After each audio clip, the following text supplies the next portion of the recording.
ঢাকার আশুলিয়ায় বিএনপির ভারপ্রাপ্ত চেয়ারম্যান তারেক রহমানের ঘোষিত রাষ্ট্রকাঠামো মেরামতের ৩১ দফা বাস্তবায়নের লক্ষ্যে লিফলেট বিতরণ কর্মসূচি অনুষ্ঠিত হয়েছে।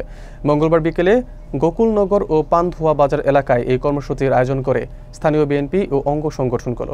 লিফলেট বিতরণে নেতৃত্ব দেন আশুলিয়া থানা যুবদলের সাবেক সভাপতি রকিব দেওয়ান রকি। এ সময় দলীয় নেতাকর্মীরা বাজারের দোকানদার ও সাধারণ মানুষের হাতে লিফলেট তুলে দেন এবং ধানের শীষে ভোট প্রার্থনা করেন। বিস্তারিত থাকছে মোজাম্মেল হোসেন এর প্রতিবেদনে। ঢাকার আশুলিয়ার গোকুলনগর ও পানধুয়া বাজার এলাকায় বিএনপির ভারপ্রাপ্ত চেয়ারম্যান তারেক রহমানের রাষ্ট্রকাঠামো মেরামতের ৩১ দফা বাস্তবায়নের লক্ষ্যে লিফলেট বিতরণ কর্মসূচি অনুষ্ঠিত হয়।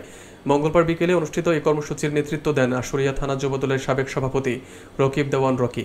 এতে আরও উপস্থিত ছিলেন আশুলিয়া থানা বিএনপির যুগ্ম সাধারণ সম্পাদক জাহাঙ্গীর আলম, থানা ছাত্রদলের সাবেক সদস্য সচিব আনিসুর রহমান, জাহাঙ্গীরনগর বিশ্ববিদ্যালয়ের শাখা ছাত্রদলের সাবেক যুগ্ম সাধারণ সম্পাদক রাসেল খন্দকার, তারামন বিবি, হল শাখা সিনিয়র যুগ্ম আহ্বায়ক স্মৃতি আক্তার।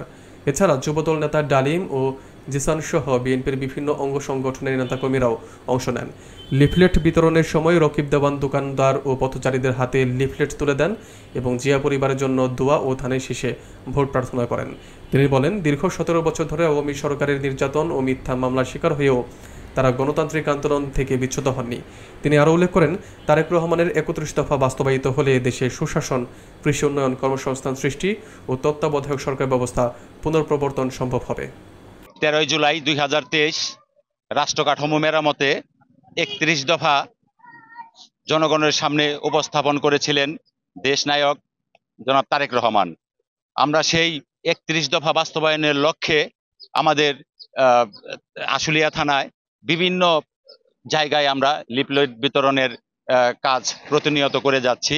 আসলে আমরা চাই যেই অবধি সারা আশুলিয়ায় ঘরে ঘরে আমরা এই তারেক রহমান দেশকে নিয়ে কি চিন্তা ভাবনা করেছেন এবং দেশের কি সংস্কার করতে চান, এই সংস্কারগুলো করার পর দেশের কি উপকার হবে, দেশের মানুষ কতটা স্বস্তিতে থাকবে, সেই বিষয়গুলোই আসলে আমরা জনগণের কাছে পৌঁছে দিতে চাই। তবে বিগত দিনে আমরা যে বৈষম্যের শিকার হয়েছি, আমরা চাই সেই বৈষম্য থেকে বের হয়ে আসতে। ফ্যাসিস্ট পতিত আওয়ামী সরকারের সময় আমি ব্যক্তিগতভাবে এটা বলতে চাই, আমার বিরুদ্ধে ৩৬টা মামলা ছিল। সেই মামলা দিয়ে আমাদেরকে কিছু সময় জেলে রেখেছেন এবং কিছু সময় আমাদেরকে পালিয়ে থাকতে হয়েছে। আমরা চাই না আগামী দিনে যারা রাষ্ট্র ক্ষমতায় আসবে তাদের দ্বারা সেই রকম কোনো কিছু আবার উপস্থাপিত হোক। অতএব জনগণকে আমরা বোঝানোর চেষ্টা করতেছি, বাংলাদেশে ৭১ সালে স্বাধীনতার জন্য যেই রকম ভাবে বাংলার জনগণ যুদ্ধ করেছিল, ঠিক সেইভাবে ২০২৪ সালে আবার স্বাধীনতার জন্য যুদ্ধ করেছে।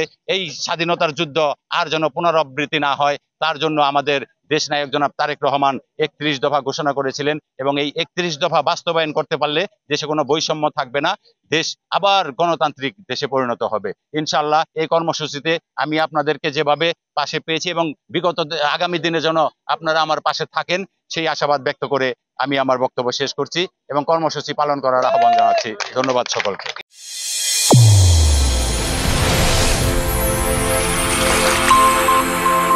চ্যানেল A1 হৃদয়ের স্পন্দন।